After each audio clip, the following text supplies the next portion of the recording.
முதல்வர் அவர்கள் வந்து எதிர்க்கட்சி தலைவராக இருந்தப்போ ஒரு இயக்கம் சங்கத்தின் சார்பாக நடக்கிற அனைத்து போராட்டங்களும் அவராக தானாக வழியை வந்து கலந்துக்கிட்டு இந்த ஆட்சி வந்து அதிமுக ஆட்சி உங்களுக்கு எந்த ஒரு நல்லதும் செய்யாது, அரசு ஊழியர் ஆசிரியர்களுக்கு எந்த நல்லதும் செய்யாது, நாங்கள் வந்து ஆட்சிக்கு வந்தோம்னா உங்களுக்கு எல்லாம் என்ன உங்களுடைய கோரிக்கையில் அனைத்தையும் நிறைவேற்றேன்னு சொல்லி வாலண்டியராக அவராகவே தானாக வந்து கலந்துக்கிட்டு இந்த மாதிரி வாக்குறுதி கொடுத்தாருங்க.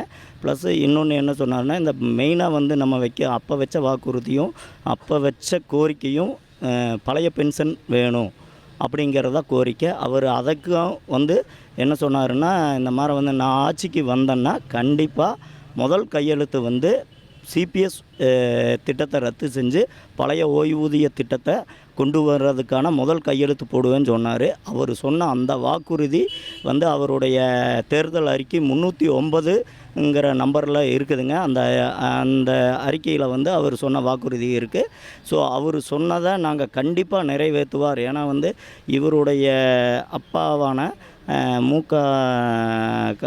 கருணாநிதி அவர்கள், முன்னாள் முதலமைச்சர் கருணாநிதி அவர்கள் அரசு ஊழியர் ஆசிரியருக்கு ஃபேவராக தான் நடந்துகிட்ருக்காரு. அவர் வந்து எங்களுடைய கோரிக்கைகளை முடிஞ்ச அளவு எவ்வளோ நிறைவேற்ற முடியுமோ அவ்வளவு நிறைவேற்றி கொடுத்துருக்காரு.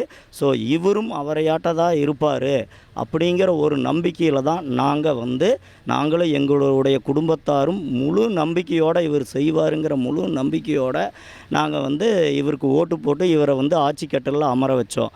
ஆனால் ஆட்சி கட்டலில் அமர்ந்து 4.5 ஆண்டுகள் முடிந்த பின்பு எங்களை வந்து அந்த ஒற்றை கோரிக்கைக்காக இன்னியும் வந்து எந்த ஒரு நல்ல ஒரு பதிலும் கொடுக்காம சொல்லாமல் எங்களை அலக்கழிச்சிட்டு தான் இருக்கார். ஸோ இனிமேல் வந்து இவர் கொடுக்குற வாய்மொழி வாக்குறுதிகளை நாங்கள் நம்ப மாட்டோம்.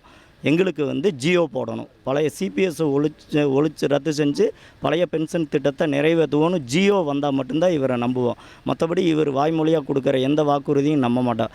எங்களுடைய ஒரே கோரிக்கை வந்து பழைய பென்ஷன் திட்டம் நிறைவேற்றணும் அப்படிங்கிற